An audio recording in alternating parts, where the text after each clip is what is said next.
સાલમાં જેને Nobel price four medicine મળ્યું, બે ડોક્ટર્સ, ડોક્ટર તેસુકો હોન્જો, ડોક્ટર એલિસન. શેની માટે એમને નોબેલ પુરસ્કાર મળ્યો? મેડિસિન માટે.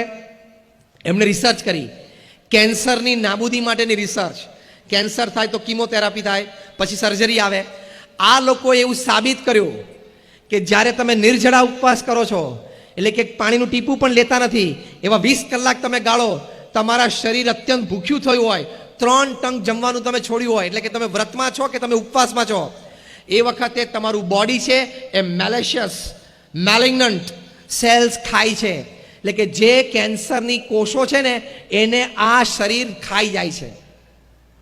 પછી એમણે વાત કરી કે આપણા શરીરનું જે સૈન્ય છે ને WBC છે, વ્હાઇટ બ્લડ કાર્પસલ્સ, એમાં ટી સેલ્સ છે, આલ્ફાબેટિકલ ટી, એ સૌથી તાકાતવાર કોષો છે જે રોગના જર્મ્સ અને બેક્ટેરિયા સામે લડે છે.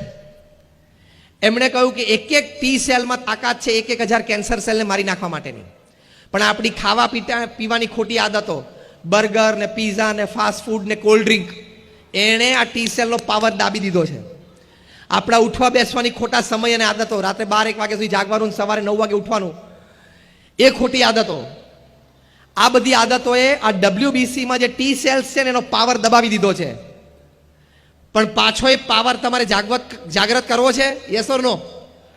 તો ડોક્ટર તેસુકો હોન્જો, હું નામ સાથે બોલું છું, તમે ગૂગલ ઉપર જઈ શકો છો, અને ડોક્ટર એલિસને કહ્યું કે વર્ષમાં 20 દિવસ પણ તમે 20 કલાકનો નિર્જળા ઉપવાસ કરો તો આ ટી સેલ્સ પોતાના પાવર ઉપર આવી જાય. એક ટી સેલ 1,000 કેન્સર સેલને મારી શકે. તમને ક્યારેય કેન્સર ન થાય. કેન્સર થવાની લિસ્ટ શક્યતાઓ તમારા જીવનમાં આવી જાય.